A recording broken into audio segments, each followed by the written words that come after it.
Cell energy. All living things need to get energy from its food. The molecule in our food that holds the energy is called glucose, which is sugar. There are two main ways to get glucose. Either you eat it or you make it. If you eat it, like we do, then you are considered a consumer. If you make it, you are a producer.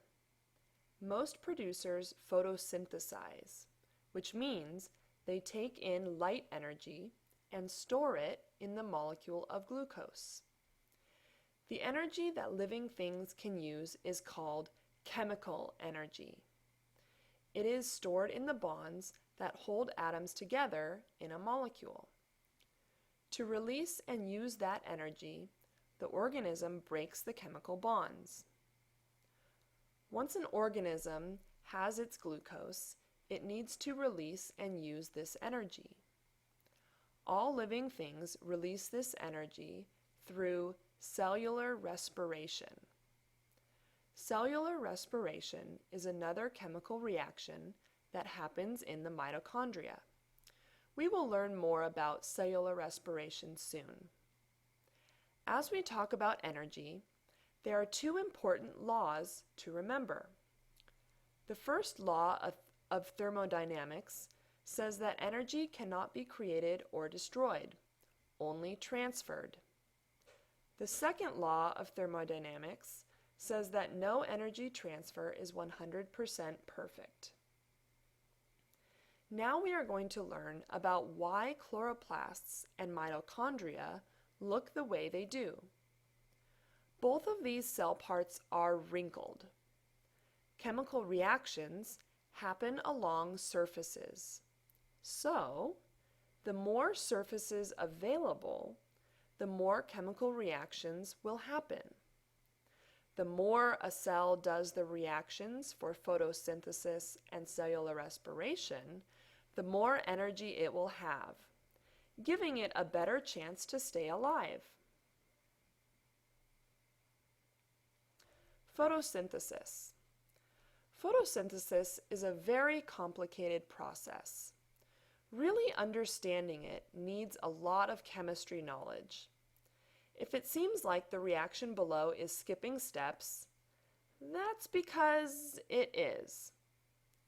The big picture of photosynthesis is written in the chemical formula below.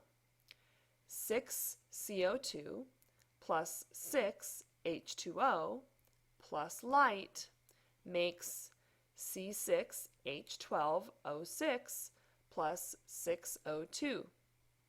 Basically, carbon dioxide and water breaks apart to make glucose and oxygen. During this process, light energy is transferred into chemical energy stored in the bonds of glucose. The great thing about making glucose is that every living thing can use it as an energy source. Photosynthesis happens in two separate processes: the light reactions and the dark reactions.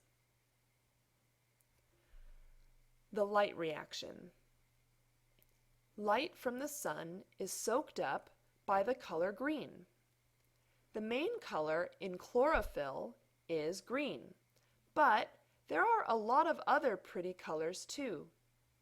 You've seen these colors in the fall, when the chlorophyll breaks down in the cold air. The other colors, yellow and orange and red, are always there in the leaves, but they were just covered up by the super strong green chlorophyll. Chlorophyll is a molecule, which means it is a bunch of atoms bonded together. When the light hits a chlorophyll molecule, it uses water to help it trap the energy and sends it on to the next step in a new kind of molecule. During this process, oxygen is also made and released into the air. The dark reaction. At the end of the light reactions, we had molecules that were holding the trapped energy. These molecules cannot be moved from one cell to another, which means that in order for an organism to be able to get this energy to its other cells, the energy needs to be put into glucose molecules. To make glucose, photosynthesizers now need a source of carbon, which will come from the carbon dioxide molecule. The carbon dioxide and the energy molecule from the light reaction goes into a really complicated system called the Calvin cycle that you shouldn't learn about until you've had a couple of years of college chemistry. For right now, all you need to know is that carbon dioxide goes in and glucose comes out. And that's photosynthesis.